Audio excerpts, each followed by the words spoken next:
Hello मेरे प्यारे भाइयों और बहनों, अगर आप लोग भी ग्रुप डी का प्रिपरेशन कर रहे हो तो आप लोगों को लाइट चैप्टर बहुत अच्छे तरीके से समझ कर जाना होगा, क्योंकि लाइट चैप्टर से हर साल 4 से 5 क्वेश्चंस हर शिफ्ट में पूछा ही पूछा जाता है।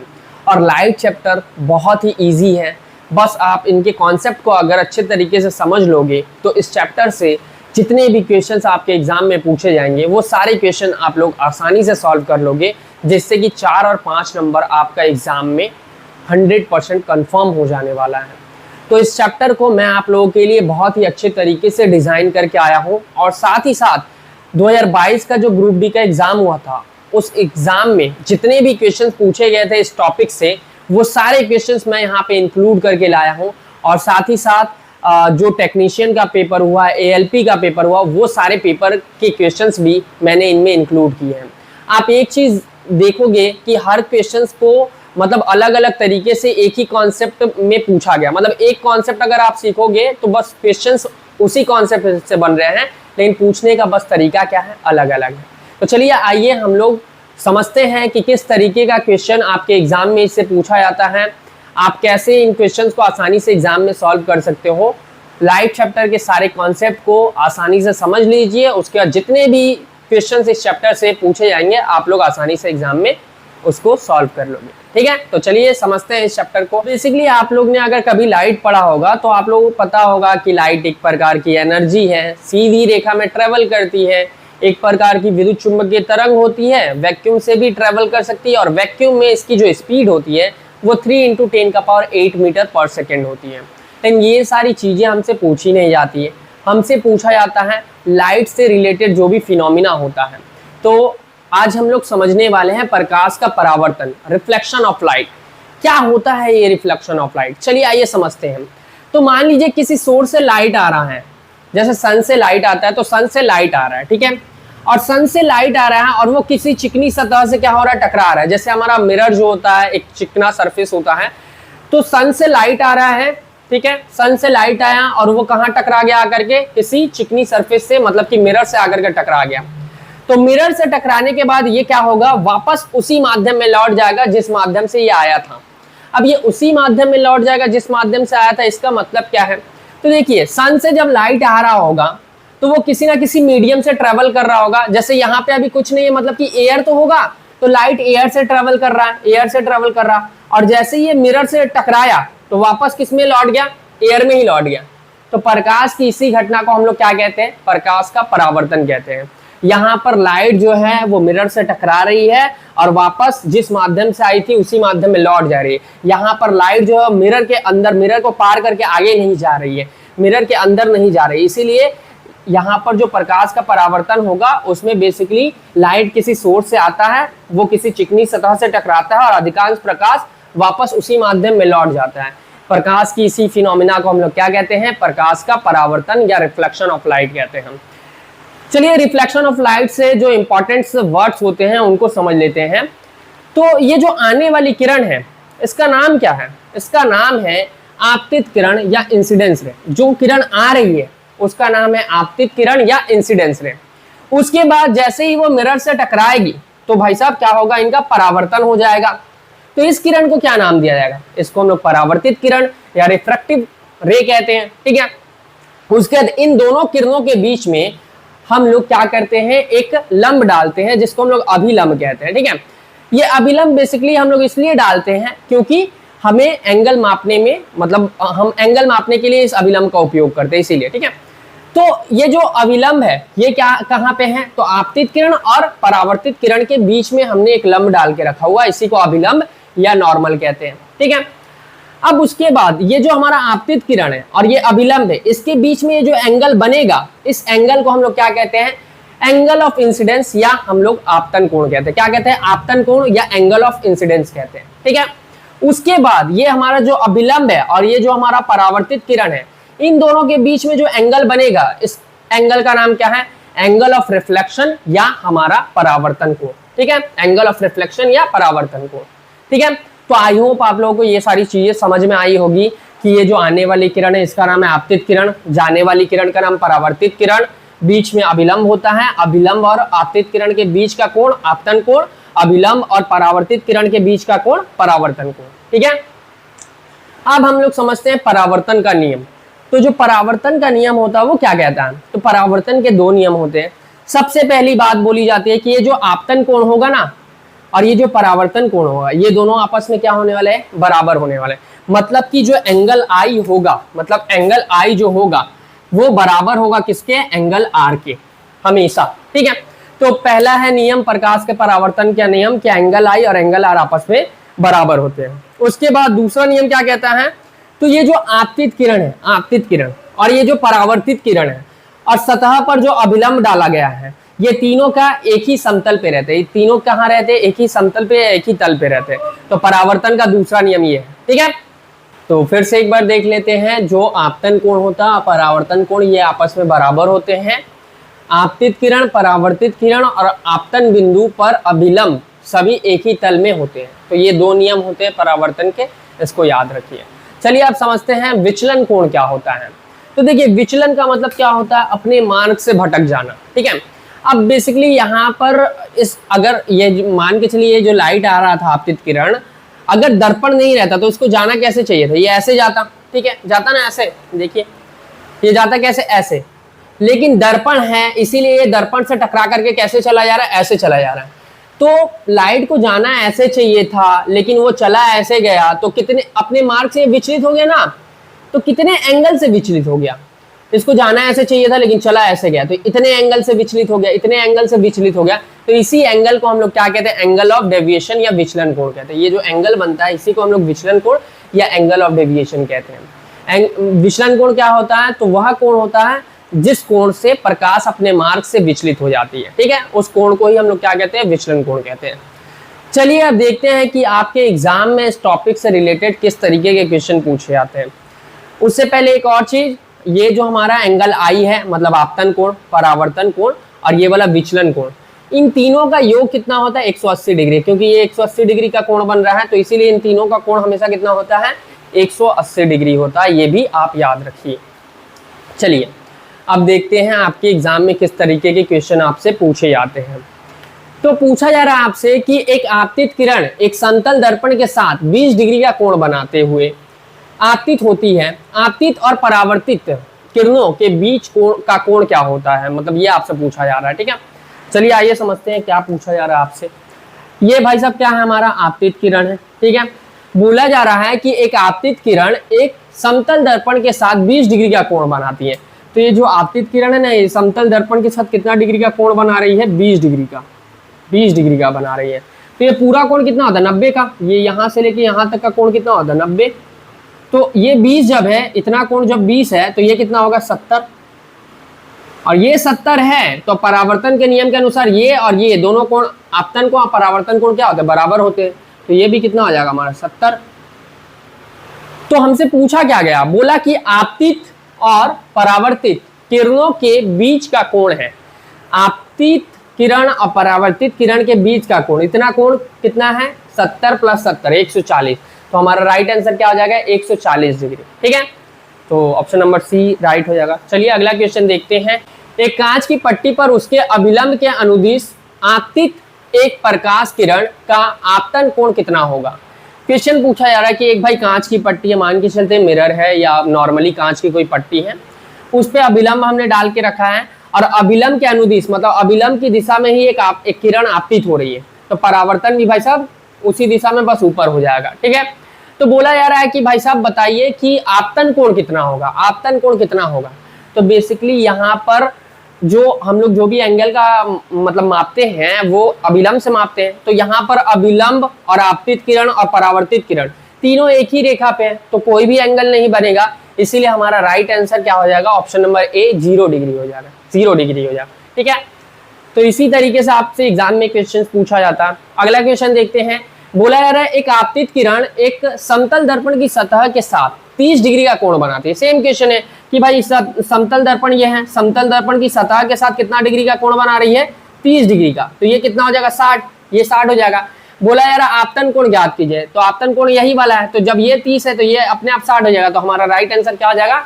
Option number C 60 degree. ठीक है, तो इसी तरीके से आपसे क्वेश्चन नॉर्मली पूछा जाता है। यहाँ से तो क्वेश्चन ज्यादा नहीं पूछा गया, इसका अगला जो टॉपिक है वो वहां से भर भर के क्वेश्चन पूछे जाते हैं। तो चलिए आगे समझते हैं हम लोग।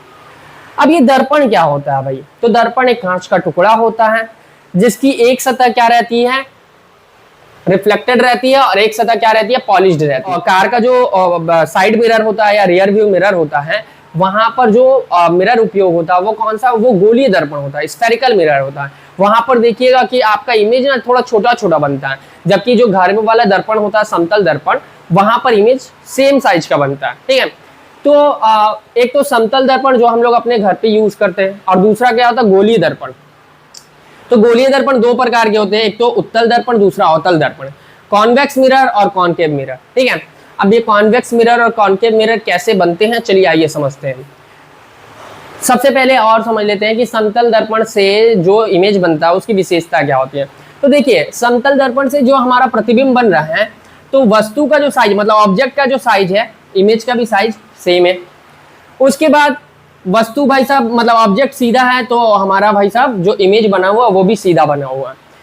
तीसरा क्या है कि मिरर से ऑब्जेक्ट जितनी दूरी पे है, मिरर से ऑब्जेक्ट जितनी दूरी पे है उतनी ही दूरी पे मिरर से इमेज बना हुआ है। ठीक है, उसके बाद ये जो इमेज बना हुआ है ये कैसा इमेज होता है, आभासी इमेज, क्योंकि सीधा इमेज हमेशा, मतलब जो आभासी इमेज होता है वो हमेशा सीधा ही बनता है। एक चीज और, ये जो इमेज बनता है वो ना लेटरली इन्वर्टेड बनता है, मतलब कि अगर आप अपना राइट हैंड उठाओगे ना तो मिरर में ऐसा लगेगा कि लेफ्ट हैंड उठा हुआ है। तो बस ये सारी विशेषता होती है। आपको याद क्या रखना है, आपको याद रखना है कि समतल दर्पण से जो बना प्रतिबिंब होता है वो आभासी होता है, सीधा होता है, समान आकार का होता है। ऑब्जेक्ट का दूरी मिरर से जितना होता है, इमेज का दूरी भी मिरर से उतना ही होता है, और इमेज जो होता है वो लेटरली इन्वर्टेड होता है। ठीक है, तो ये सारी चीजें आपको याद रखनी है। चलिए आगे देखते हैं। अब गोलीय दर्पण, तो गोलीय दर्पण क्या होता है? तो गोलीय दर्पण बेसिकली एक खोखले गोले का हिस्सा होता है। तो एक खोखले गोले को, जैसे चलिए आइए मैं आगे समझाता हूँ, उसके बाद ये देखता हूँ। तो जैसा कि हमारे पास एक खोखला गोला है, ठीक है, तो खोखले गोले का एक हिस्सा हम यहाँ से ऐसे काट करके निकाल लेंगे। ठीक है, अब इस हिस्से को अगर यहाँ से पॉलिश करेंगे तो भाई साहब जो मिरर बनेगा उसको हम लोग अवतल दर्पण कहेंगे, और अगर यहाँ से पॉलिश कर देंगे तो हमारे पास जो दर्पण बनेगा उसको हम लोग उत्तल दर्पण कह देंगे। ठीक है, चलिए आइए समझते हैं यहाँ पे पहले। तो गोलीय दर्पण क्या होता है? गोलीय दर्पण एक खोखले गोले का हिस्सा होता है। ठीक है, उसके बाद अगर गोलीय दर्पण को हमें अवतल दर्पण बनाना है तो जो परावर्तक पृष्ठ होगा वो अंदर की ओर वक्रित होगा, और जबकि जो पॉलिश सरफेस होगा वो कहाँ पे होगा, बाहर की ओर हम पॉलिश करने वाले हैं। ठीक है, उत्तल दर्पण जो होता है वहां पे जो परावर्तक पृष्ठ होता है वो बाहर की ओर वक्रित होता है, और जबकि जो पॉलिश्ड होता है वो अंदर की ओर होता है। ठीक है, तो हमारा जो अवतल दर्पण है वहां पे परावर्तक पृष्ठ अंदर की ओर होता है, जबकि जो हमारा उत्तल दर्पण होता है वहां पर हमारा जो परावर्तक पृष्ठ होता है वो बाहर की ओर वक्रित होता है। ठीक है, तो ये अवतल दर्पण उत्तल दर्पण में आपको ये अंतर समझ में आया होगा। चलिए अब गोलीय दर्पण से रिलेटेड जो इंपॉर्टेंट वर्ड्स होते हैं वो सारे वर्ड्स को अच्छे तरीके से समझ लेते हैं, क्योंकि उससे भी क्वेश्चंस एग्जाम में पूछे जाते हैं। ठीक है, तो हमारे पास एक खोखला गोला है, हम इसको साइड से काट लेंगे। ठीक है, और उसके बाद चाहे तो यहाँ पे पॉलिश कर लेंगे, चाहे यहाँ पे पॉलिश कर लेंगे। तो हमने भाई साहब यहाँ से पॉलिश कर लिया। ठीक है, उसके बाद इस खोखले गोले का केंद्र होगा। ठीक है, तो इस खोखले गोले के केंद्र को हम लोग क्या कहते हैं? वक्रता केंद्र कहते हैं, दर्पण जिसका हिस्सा है। ठीक है, तो ये किसका केंद्र होता है? तो ये उस खोखले गोले का केंद्र होता है, दर्पण जिसका हिस्सा है। ठीक है, उसके बाद हमारा एक पॉइंट होता है जो हमारा दर्पण का परावर्तक पृष्ठ है, यहाँ से लेकर के यहाँ तक, इसका जो मध्य केंद्र होता है, मतलब दर्पण के परावर्तक पृष्ठ का जो मध्य केंद्र होता है उसको हम लोग क्या कहते हैं? पोल कहते हैं या ध्रुव कहते हैं। ठीक है, तो ये चीजें आप समझ लीजिए। उसके सेंटर ऑफ कर्वेचर और पोल के बीच में एक बिंदु होता है जिसको हम लोग फोकस कहते हैं, जिसको हम लोग क्या कहते हैं? फोकस कहते हैं। ठीक है, उसके बाद सेंटर ऑफ कर्वेचर और पोल के बीच का जो डिस्टेंस होता है इसको हम लोग वक्रता त्रिज्या कहते हैं, या हम लोग रेडियस ऑफ कर्वेचर कहते हैं। वक्रता त्रिज्या कहते हैं या रेडियस ऑफ कर्वेचर कहते हैं। ठीक है, पोल से लेकर फोकस के बीच का जो डिस्टेंस होता है इसको हम लोग फोकस दूरी कहते हैं, इसको हम लोग क्या कहते हैं? फोकस दूरी कहते हैं। ठीक है, उसके बाद पोल, फोकस और सेंटर ऑफ कर्वेचर को जो मिलाने वाली एक सीधी रेखा होती है उसको हम लोग क्या कहते हैं? उसको हम लोग प्रिंसिपल एक्सिस कहते हैं, उसको हम लोग क्या कहते हैं? प्रिंसिपल एक्सिस या मुख्य अक्ष कहते हैं। ठीक है, तो ये सारे वर्ड्स बहुत इंपॉर्टेंट है, बहुत सारे क्वेश्चंस आपसे पूछे जाते हैं। एक चीज बस आप और याद रख लीजिएगा कि ये जो पोल है और सेंटर ऑफ कर्वेचर है, इसके बीच का जो बिंदु होता है उसको हम लोग फोकस, मतलब फोकस कहते हैं। तो इनमें ना जो हमारा वक्रता त्रिज्या होता है, वक्रता त्रिज्या, वो फोकस दूरी के क्या होता है, दोगुना होता है, क्योंकि यहाँ ये आधा दूरी है और यहाँ से यहाँ आधा दूरी है, तो ये पूरा दूरी क्या कहलाता है, P से लेकर C तक का दूरी वक्रता त्रिज्या कहलाता है, और जबकि P से लेकर F का दूरी फोकस दूरी कहलाता है। तो जो हमारा रेडियस ऑफ कर्वेचर होता है, मतलब R होता है, वो बराबर किसके होता है, 2F के, मतलब फोकस दूरी का दोगुना होता है, ठीक है। या इसमें हम लोग ऐसे भी संबंध निकाल सकते हैं, R/2 बराबर क्या लिख सकते हैं, फोकस दूरी लिख सकते हैं, ठीक है। तो ये चीजें आपको समझ के रखनी है, बहुत सारे क्वेश्चन इससे भी पूछे जाते हैं। चलिए आइए देखते हैं। पूछा जा रहा है कि एक उत्तल दर्पण का फोकस उसके ध्रुव से 30 सेंटीमीटर की दूरी पर स्थित है, इसका वक्रता केंद्र फोकस से डैश की दूरी पर स्थित होगा, ठीक है। मतलब आपसे क्वेश्चन पूछा जा रहा है कि एक उत्तल दर्पण है, ठीक है, मान के चलिए ये तो अवतल दर्पण है, लेकिन उत्तल दर्पण अवतल दर्पण में भी हम लोग एक ही रेस्पेक्ट में समझ सकते हैं, क्योंकि डिस्टेंस तो सेम ही रहने वाला है। तो बोला जा रहा है कि उत्तल दर्पण का जो फोकस है ना, फोकस बिंदु, एक उत्तल दर्पण का जो फोकस है उसके ध्रुव से कितना दूरी पे स्थित है, 30 सेंटीमीटर की दूरी पे। तो भाई फोकस दूरी भाई साहब कितना हो जाएगा हमारा, 30 सेंटीमीटर हो जाएगा, क्योंकि पोल से फोकस के बीच की दूरी 30 सेंटीमीटर दी गई है, और फोकस दूरी पोल से फोकस के बीच की दूरी होती है, ठीक है, ठीक है। तो 30 सेंटीमीटर ये हमारा निकल गया। अब बोला जा रहा है कि इसका वक्रता केंद्र, इस दर्पण का जो वक्रता केंद्र होगा फोकस से डैश की दूरी पर स्थित होगा। मतलब भाई इसका जो वक्रता केंद्र, सेंटर ऑफ कर्वेचर है, ये फोकस से कितनी दूरी पर स्थित होगा। तो हमें पता है R बराबर क्या होता है, 2F होता है, मतलब कि P से लेके F की दूरी जितनी होगी, F से लेके C की भी दूरी उतनी ही होने वाली है, क्योंकि जो हमारा फोकस होता है वो P और C के बीच का बिंदु होता है। तो इसीलिए अगर यहाँ से लेके यहाँ तक की दूरी 30 सेंटीमीटर है, तो यहाँ से लेके यहाँ तक की दूरी भी 30 सेंटीमीटर ही होगी। तो हमारा राइट आंसर 30 सेंटीमीटर ही हो जाएगा, क्योंकि हमसे पूछा जा रहा है कि फोकस से सेंटर ऑफ कर्वेचर कितनी दूरी पे होगा, तो 30 सेंटीमीटर की दूरी पे ही होगा। आई होप आप लोगों को समझ में आया होगा। चलिए अगला क्वेश्चन देखते हैं। बोला जा रहा है एक गोलीय दर्पण के परावर्तक पृष्ठ के मध्य एक बिंदु होता है जिसे डैश कहते हैं। तो ये हमारा गोलीय दर्पण का परावर्तक पृष्ठ है, और इसका मध्य केंद्र क्या कहलाता है, पोल कहलाता है, ध्रुव कहलाता है। तो ये हमारा right answer option number A हो जाएगा, ठीक है। चलिए अगला क्वेश्चन देखते हैं। बोला जा रहा है गोलीय दर्पण के लिए वक्रता की त्रिज्या R और फोकस दूरी F के मध्य सही संबंध क्या होगा। तो भाई साहब R बराबर क्या होता है हमारा, 2F होता है, या R/2 बराबर F होता है। तो ये देख लेते हैं, ऑप्शन नंबर ए, R/2 बराबर F होता है, तो राइट आंसर हो जाएगा। चलिए अगला क्वेश्चन देखते हैं। बोला है एक गोलाकार दर्पण के लिए ध्रुव और वक्रता के केंद्र के बीच की दूरी डैश होती है। तो भाई ध्रुव मतलब पोल से लेके सेंटर ऑफ कर्वेचर के बीच की दूरी को हम लोग क्या कहते हैं, वक्रता त्रिज्या कहते हैं। ऑप्शन देखते हैं। दिया हुआ वक्रता त्रिज्या, वक्रता के त्रिज्या का आधा, ये तो होगा नहीं। ऑप्शन ए पढ़ते हैं, ध्रुव और F के बीच की दूरी की दोगुनी दूरी, ठीक है, मतलब ध्रुव और F के बीच की दोगुनी दूरी। अब ध्रुव जो है और जो फोकस है, इसके बीच की दूरी क्या कहलाती है, फोकस दूरी, और फोकस दूरी का ही दोगुना होता है हमारा क्या, सेंटर, हमारा रेडियस ऑफ कर्वेचर, मतलब जो वक्रता त्रिज्या होती है। तो राइट आंसर हमारा ऑप्शन नंबर ए ही हो जाएगा कि ध्रुव और फोकस के बीच की दोगुनी दूरी जो होती है उसी को हम लोग क्या कहते हैं, वक्रता त्रिज्या कहते हैं, ठीक है। चलिए अगला क्वेश्चन देखते हैं। बोला जा रहा है यदि एक गोलीय दर्पण का आकार इस प्रकार बढ़ता है कि उसकी वक्रता त्रिज्या दोगुनी हो जाती है, तो उसकी फोकस दूरी डैश है। तो वक्रता त्रिज्या भाई सब दोगुनी हो रही है, तो हमारा फोकस दूरी भी पीछे आएगा, तो फोकस दूरी भी क्या हो जाने वाला है, दोगुना हो जाने वाला है। तो यहाँ पे बढ़कर दोगुनी हो जाएगी। ऑप्शन नंबर ए हमारा राइट आंसर हो जाएगा, ठीक है। चलिए आगे देखते हैं। बोला जा रहा है यदि P, F और C एक अवतल दर्पण के क्रमशः ध्रुव, मुख्य, फोकस और वक्रता केंद्र का प्रतिनिधित्व करते हैं तो PC बराबर है। चलिए आइए देखते हैं। तो PC हमारा भाई साहब किसका दूरी होता है, PC हमारा किसका दूरी होता है, PC हमारा होता है वक्रता त्रिज्या या रेडियस ऑफ कर्वेचर होता है। तो ये भाई साहब किसका दोगुना होता है, PF का दोगुना होता है। PF का क्या होता है, दोगुना होता है। तो PC बोला जा रहा है किसका प्रतिनिधित्व किसके बराबर है, तो PC बराबर है 1/4 PF के नहीं, 1/2 PF के नहीं, 2 PF के बराबर होगा। जो PC है वो क्या है हमारा, वक्रता त्रिज्या है, और वक्रता त्रिज्या जो होता है फोकस दूरी के क्या होता है, दोगुना होता है। तो 2 × PF जो होगा दोगुना इसका, वही हमारा क्या होने वाला, PC के बराबर होने वाला है। तो राइट आंसर हमारा क्या हो जाएगा, 2 PF होने वाला है, ठीक है। आई होप आप लोगों को सारी चीजें समझ में आ रही होगी। चलिए आगे देखते हैं।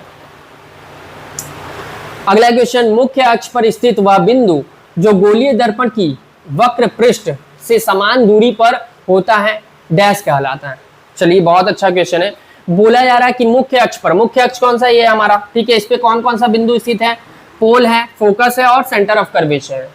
तो बोला जा रहा है कि मुख्य अक्ष पर स्थित वह बिंदु जो गोलीय दर्पण की वक्र पृष्ठ, गोलीय दर्पण का वक्र पृष्ठ ये वाला है, वक्र पृष्ठ से समान दूरी पर होता है। तो वक्र पृष्ठ का मध्य का केंद्र जो होता है समान दूरी पे होता है, यहां से यहां तक, यहां से यहां तक। तो ये हमारा क्या कहलाता है, पोल कहलाता है, ध्रुव कहलाता है। तो ये हमारा क्या हो जाएगा, ध्रुव हो जाएगा, ठीक है। बोला जा रहा है एक गोलीय दर्पण की वक्रता त्रिज्या के बीच की दूरी डैश होती है। मतलब वक्रता त्रिज्या किसके बीच की दूरी होती है, पोल और सेंटर ऑफ कर्वेचर की बीच की दूरी को ही हम लोग क्या कहते हैं, वक्रता त्रिज्या कहते हैं। तो हमारा देख लेते हैं, ध्रुव, ये तुमको मुख्य, फोकस और वक्रता केंद्र, नहीं, वक्रता केंद्र और ध्रुव। तो वक्रता केंद्र और ध्रुव के बीच की दूरी को ही हम लोग क्या कहते हैं, वक्रता त्रिज्या कहते हैं।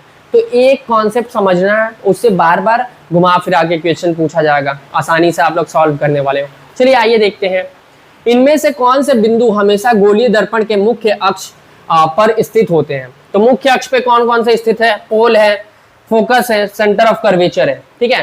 तो ये तीनों बिंदु तो हमेशा मुख्य अक्ष पे ही स्थित रहने वाले हैं, ठीक है। तो यहाँ देख लेते हैं, तो वक्रता केंद्र स्थित है, पोल स्थित है, मतलब ध्रुव भी स्थित है। आपतन बिंदु क्या होता है, जहां पे किरण जो होती है वो आपतित होती है। तो ये आपतन बिंदु हमेशा तो स्थित नहीं होगा, लेकिन जब पोल पे प्रकाश की किरण आएगी ना तब ये आ सकता है। लेकिन हमेशा ये आपतन बिंदु मुख्य ये तुमको प्रिंसिपल एक्सिस पे या मुख्य अक्ष पर स्थित नहीं होता है। तो हमारा केवल और केवल 1 और 3 जो होगा वही सही होने वाला है, ठीक है। ये दोनों मुख्य अक्ष पर हमेशा रहते हैं, तो 1 और 3, तो हमारा ऑप्शन नंबर डी सही हो जाएगा, ठीक है। चलिए अगला क्वेश्चन देखते हैं। बोला जा रहा है गोलीय दर्पण के ध्रुव P से मुख्य फोकस F की दूरी को क्या कहते हैं, फोकस दूरी कहते हैं। पोल और फोकस के बीच की दूरी फोकस दूरी कहलाती है। तो हमारा क्या हो जाएगा भाई साहब, फोकस दूरी कहलाती है, ठीक है। चलिए अगला क्वेश्चन देखते हैं। बोला गोलीय दर्पण की प्रतिबिंबित सतह के केंद्र को कहा जाता है। एक गोलीय दर्पण का जो प्रतिबिंबित सतह है, मतलब परावर्तक सतह है, इसका मध्य केंद्र क्या कहलाता है, पोल कहलाता है। बार बार एक ही क्वेश्चन घुमा फिरा के आपसे पूछा जा रहा है, तो पोल या ध्रुव कहलाता है। अगला क्वेश्चन, 20 सेंटीमीटर की वक्रता त्रिज्या वाले एक अवतल दर्पण की फोकस दूरी होगी। तो भाई साहब वक्रता त्रिज्या कितना दिया हुआ है, 20 सेंटीमीटर, तो फोकस दूरी आधा हो जाएगा, तो कितना हो जाएगा, 10 सेंटीमीटर। तो हमारा राइट आंसर कितना हो जाएगा, 10 सेंटीमीटर। बस एक ही कॉन्सेप्ट से बार बार क्वेश्चन पूछा जाएगा। गोलीय दर्पण के परावर्तक पृष्ठ का केंद्र बिंदु क्या कहलाता है, पोल कहलाता है। परावर्तक पृष्ठ का मध्य बिंदु पोल कहलाता है, और क्या कहलाता है, तो ध्रुव हो जाएगा हमारा राइट आंसर। बोला एक गोलीय दर्पण के ध्रुव और वक्रता के केंद्र के बीच की दूरी इसकी फोकस दूरी के पदों में के डैश के बराबर होती है। तो भाई जो हमारा ध्रुव और वक्रता के केंद्र के बीच की दूरी होती है वो फोकस दूरी की 2 गुनी होती है। तो हमारा क्या हो जाएगा, 2f हो जाएगा, ठीक है, 2f हो जाएगा। फोकस दूरी की क्या होती है, 2 गुनी होती है। तो राइट आंसर यहाँ पर भी देख सकते हैं आप लोग, r जो होता है वो 2f के बराबर होता है। तो जो हमारा पोल और सेंटर ऑफ कर्वेचर का बीच का दूरी होता है उसको हम लोग वक्रता त्रिज्या कहते हैं। तो ये 2f के बराबर हो जाएगा, ठीक है। चलिए एक वक्रीय दर्पण जिसमें परावर्तन सतह अंदर की ओर वक्रित होती है उसे कहा जाता है। तो परावर्तक सतह अंदर की ओर है तो इसको हम लोग क्या कहते हैं, अवतल दर्पण कहते हैं, ठीक है। तो परावर्तक सतह अवतल दर्पण हो जाएगा, अंदर की ओर है तो, ठीक है। बोला 1 मीटर फोकस दूरी के उत्तल दर्पण के वक्रता केंद्र और ध्रुव के बीच की दूरी क्या होगी। फोकस दूरी कितनी दी हुई है, 1 मीटर, तो वक्रता त्रिज्या कितनी हो जाएगी हमारी, 2 मीटर। तो वही पूछा गया है कि दर्पण के वक्रता केंद्र और ध्रुव के बीच की दूरी कितनी हो जाएगी, तो 2 मीटर हो जाएगी, क्योंकि वक्रता त्रिज्या हमसे पूछा जा रहा है, तो 2 मीटर, बस यही है और क्या। अवतल दर्पण का वक्रता केंद्र कहाँ स्थित होता है। तो अवतल दर्पण ये वाला है हमारा, इसका वक्रता केंद्र कहाँ पे है, तो बाईं ओर है, तो बस बाईं ओर देख लेना है। तो दर्पण के पीछे, दर्पण के कोर पर, दर्पण के केंद्र पर, दर्पण के सामने, तो दर्पण के सामने हो जाएगा। दर्पण ये है, उसके सामने हमारा वक्रता केंद्र स्थित है, ठीक है। उत्तल दर्पण में मुख्य फोकस डैश स्थित होता है। उत्तल दर्पण क्या होता है, उत्तल दर्पण में जो सेंटर ऑफ कर्वेचर होता है वहां रहता है, फोकस भी वहां रहता है, पोल भी वहां। तो यहाँ देख लेते हैं, वक्रता केंद्र पर नहीं, दर्पण के पीछे, तो दर्पण के पीछे हो जाएगा। जो हमारा फोकस रहता है वो कहाँ पे रहता है, दर्पण के पीछे रहता है, उत्तल दर्पण में, ठीक है।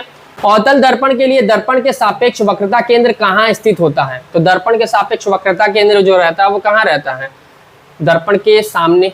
कहाँ गया, दर्पण के फोकस बिंदु पर, दर्पण के सामने, तो ऑप्शन नंबर बी हो जाएगा। बार बार एक ही क्वेश्चन पूछा जाता है। आओ आगे देखते हैं। बोला जा रहा है एक गोलाकार दर्पण का द्वारक क्या होता है। तो बेसिकली द्वारक क्या होता है, जो दर्पण का परावर्तक सतह होता है उसी की परिधि को हम लोग दर्पण का द्वारक कहते हैं। ठीक है, तो यहाँ देख लेते हैं दर्पण की परावर्तक सतह का व्यास, तो ये हमारा राइट आंसर हो जाएगा। दर्पण की जो परावर्तक सतह का व्यास होता है उसी को हम लोग एपर्चर कहते हैं या द्वारक कहते हैं दर्पण का। ऑप्शन नंबर ए सही हो जाएगा। बोला गोलीय दर्पण के मुख्य अक्ष के संदर्भ में निम्नलिखित में से कौन सा विकल्प सही है। जो हमारा प्रिंसिपल एक्सिस है उसके संदर्भ में कौन सा कथन सही है, ये चुनना है। ठीक है, तो यह दर्पण पर उसके ध्रुव और अभिलंब होता है, यह दर्पण पर उसके ध्रुव पर अभिलंब होता है। हाँ सही है, यह दर्पण पर उसके ध्रुव पर अभिलंब होता है, तो यही सही हो जाएगा। और आगे देख लेते हैं, यह दर्पण के पृष्ठ के समानांतर होता है। दर्पण के पृष्ठ के समानांतर होता है, नहीं। यह दर्पण के किनारों पर स्थित होता है, नहीं। यह दर्पण के पृष्ठ को 45 डिग्री, नहीं 40, तो ये वाला हमारा राइट आंसर हो जाएगा। यह दर्पण पर उसके ध्रुव पर अभिलंब होता है। ठीक है, आगे देखते हैं। बोला जा रहा है एक गोलीय दर्पण की फोकस दूरी 12 सेंटीमीटर है, तो इसका दर्पण का वक्रता त्रिज्या क्या होगा। तो फोकस दूरी 12 सेंटीमीटर है, फोकस दूरी की दोगुनी होती है वक्रता त्रिज्या, तो हमारा क्या हो जाएगा 24 सेंटीमीटर। ठीक है, आगे देखते हैं। निम्नलिखित में से कौन सा बिंदु सदैव गोलीय दर्पण के मुख्य अक्ष पर स्थित होता है। तो मुख्य फोकस हमेशा स्थित रहेगा, ध्रुव भी हमेशा स्थित, आपतन बिंदु हमेशा नहीं रहता। अभी अभी क्वेश्चन ये वाला सॉल्व किया था, फिर से पूछ लिया गया है। तो केवल 1 और 3, केवल 1 और 3 कहाँ गया भाई, हाँ ये रहा, केवल 1 और 3, तो बी नंबर हमारा ऑप्शन बी सही हो जाएगा। ठीक है, तो अब हमारा ये सारा क्वेश्चन खत्म हो गया। तो इतने सारे क्वेश्चन पूछे गए थे, आप बोलोगे कि भैया इतना क्वेश्चन प्रैक्टिस करना पड़ेगा। देखिए कॉन्सेप्ट एक ही था, बार बार घुमा फिरा के एक ही टाइप के क्वेश्चन पूछे जा रहे थे, तो आप बस कॉन्सेप्ट सीखने पे काम करो, कॉन्सेप्ट को अच्छे से क्लियर कर लो, क्वेश्चन आप आसानी से सॉल्व कर लोगे। इसके बाद हम लोग जो गोलीय दर्पण से परावर्तन के नियम होते हैं उनको समझेंगे, और उसके बाद गोलीय दर्पण से जो प्रतिबिंब का निर्माण होता है तो उससे भी बहुत सारे क्वेश्चंस पूछे जाते हैं कि बताइए गोलीय दर्पण में जब सेंटर ऑफ कर्वेचर पे ऑब्जेक्ट को रखा गया तो इमेज कहाँ बनेगा, यहाँ रखा गया तो कहाँ बनेगा, वहां रखा गया तो कहाँ बनेगा। तो इससे भी बहुत सारे क्वेश्चंस पूछे जाते हैं, कब वास्तविक इमेज बनेगा, कब आभासी बनेगा, कब सीधा बनेगा, कब उल्टा बनेगा, क्या बनेगा, ये सारी चीजें मैं आप लोगों को ऐसे समझा दूंगा अगली क्लास में। आज के लिए हम लोग इतना ही रहने देते हैं क्योंकि क्लास बहुत ज्यादा लंबा हो जाएगा, तो आप लोग इतने सारी चीजों को अच्छे से समझ लीजिए। अगली क्लास में हम लोग फिर से ये गोलीय दर्पण से रिलेटेड जो भी जानकारी है या कॉन्सेप्ट है उसको सीखेंगे। तो मिलते हैं अगली क्लास में, तब तक के लिए आप लोग अच्छे से पढ़ते रहिए।